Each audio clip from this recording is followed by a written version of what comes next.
Planning board മെമ്പറാണ്. ഇപ്പോൾ ഒരു 4-5 വർഷമായി. എന്താണ് ഒരു സ്ട്രാറ്റജിക് ഷിഫ്റ്റ്?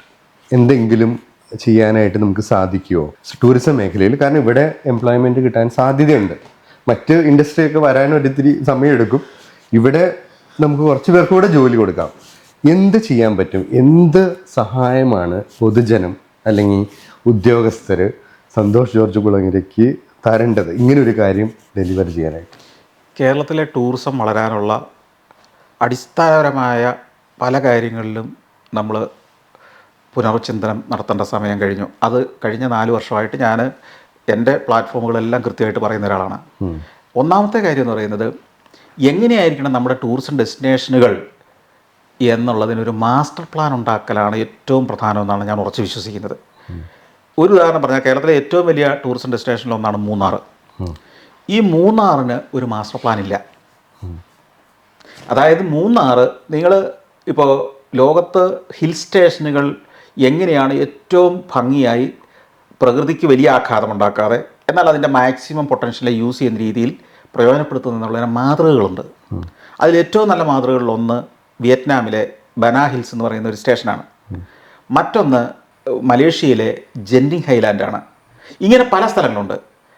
അങ്ങനെ മലമുകളിലേക്കുള്ള ഇത്തരം സ്ഥലങ്ങളിലെ എല്ലാ ഘട്ടവും വരുമാനമുണ്ടാക്കുന്ന ഒരു പ്രോസസ്സിലൂടെ വേണം കടന്നു പോകാൻ. അതായത് ടൂറിസം എന്ന് പറഞ്ഞാൽ വരുമാനം ഉണ്ടാക്കാനുള്ളതാണ്, തൊഴിൽ കൊടുക്കാൻ വേണ്ടിയുള്ളതാണ്. ഈ വരുമാനം ഉണ്ടായെങ്കിലേ തൊഴിൽ കൊടുക്കാൻ പറ്റുള്ളൂ. ഈ തൊഴിലിൽ കൃത്യമായ പ്രതിഫലം, നല്ല പ്രതിഫലം ഉണ്ടെങ്കിൽ അവിടെ ആളുകൾ നിൽക്കുകയുള്ളൂ. അങ്ങനത്തെ പ്രതിഫലം ഉണ്ടായെങ്കിൽ മാത്രമേ ഈ പുറത്തേക്കുള്ള ഒഴുക്ക് നിർത്തി നമ്മുടെ ആളുകൾ ഇവിടെ പിടിച്ചു നിർത്താൻ പറ്റുള്ളൂ. ഗ്രാമീണർക്ക് വരെ ഇതിൻ്റെ പ്രതിഫലം, വരുമാനം, ടൂറിസത്തിൻ്റെ ഷെയർ കിട്ടുന്ന ഒരു സംവിധാനം രൂപപ്പെടണം. ഈ റെസ്പോൺസിബിൾ ടൂറിസം എന്ന് പറഞ്ഞൊരു സംവിധാനം വളരെ എഫക്റ്റീവായിട്ട് വളർന്നു വന്നിട്ടുണ്ട്. പക്ഷേ അതുകൊണ്ട് മാത്രമായില്ല.